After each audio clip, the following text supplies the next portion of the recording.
Yo, maaga pala ako ngayon nagising dahil gagala na naman ako sa ibang dimensyon at syempre, prepare ko na yung mga dadalhin ko dyan, damit, short, power bank, roll on para hindi tayo magamoy putok at baka may makalaplapan tayo doon. Syempre, nagbaon ako ng Colgate Plax.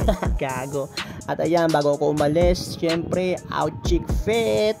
Ayan lang pala yung forma ko, napakasimple lang. Medyas, tapos chinelas, short, at saka plain t-shirt na rin. Tapos ayan, parang Kuya Kim lang no? Puta. Yon, fast forward tayo mga gar, nakasakay na pala ako sa bus na papunta sa eroplano na sasakyan ko patungong Cebu. Syempre manunood tayo doon ng PSP at sa kasamaang palad ako lang pala yung isang babiyahe kasi yung kasama kong isa na cancel. King ina, sige lang, sanay naman ako mag-isang bumabiyahe, diba?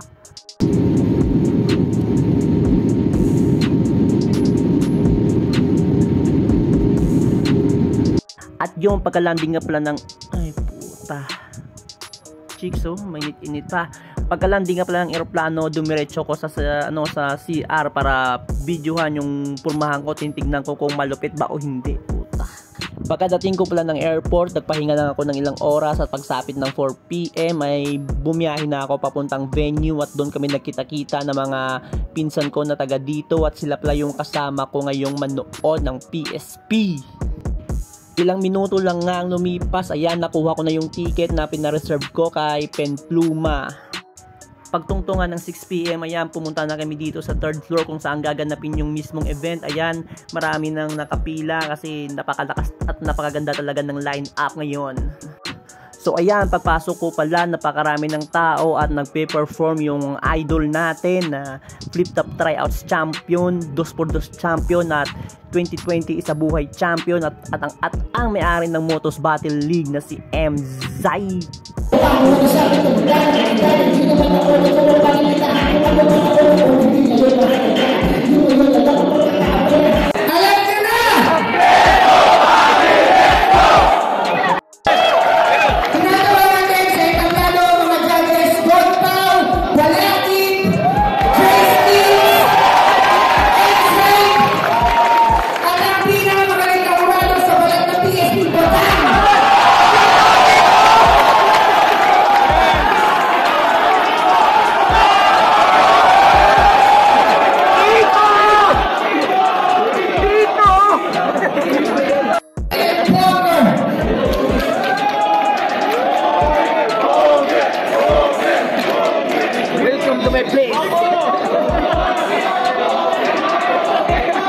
Pangbato ng Cebu Rage versus Mastafit. Bakit sa itablado?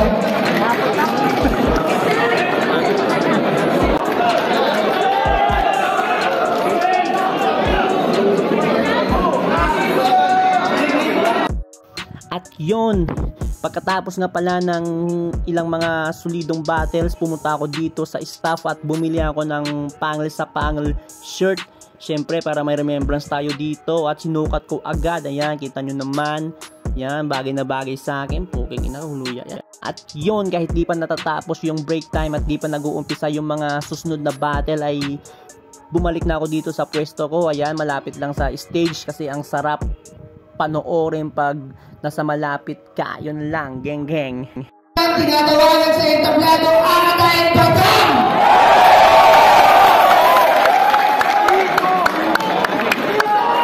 Alam nyo na!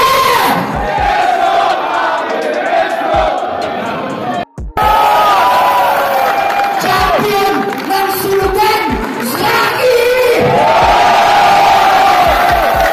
At ang takot pagpreparado lalo na si Naoy ang idole sa Maes!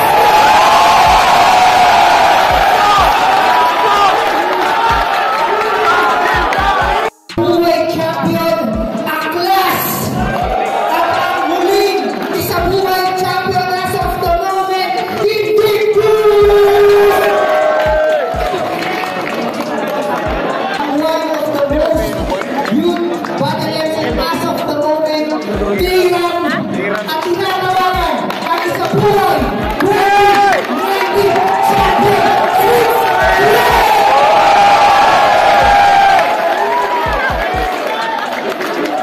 6 sa entablado. ang muling laban ng gabi. Parehas isa buhay champion, pambato ng Cebu, J-Black at ang undefeated Panel MC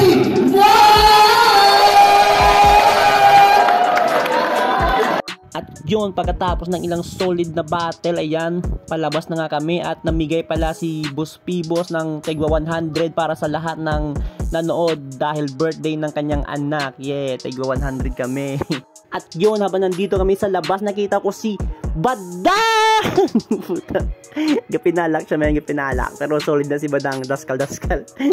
Gago ya. Shoutout sa Binalaybay Battle League. Congrats sa inyo. Lahat naman nagsisimulang rap artist yan. Suporta si Tito Badang. Galingan nyo para makapunta kayo dito sa PSP. Welcome kayo. I love you guys. Malaki na price ng Batman. Shoutout sa Binalaybay Battle League. Yeah, thank you sir. At yun, pagkatapos ng isa sa pinakamasayang experience dito sa Cebu, hatid ng pangil sa pangil, ayan, uuwi na naman tayo. At grabe, sobrang solid lahat ng battle, sobrang wild ng crowd. Sana makanood pa ako ulit. Sa wakas, pagkatapos ng ilang oras na biyahe, nandito na rin ako sa motherfucking Rojas City. At sa lahat ng matalinong nakagets, mission cleared, nag-backfire estilo motor. Pew pew! Pistol here.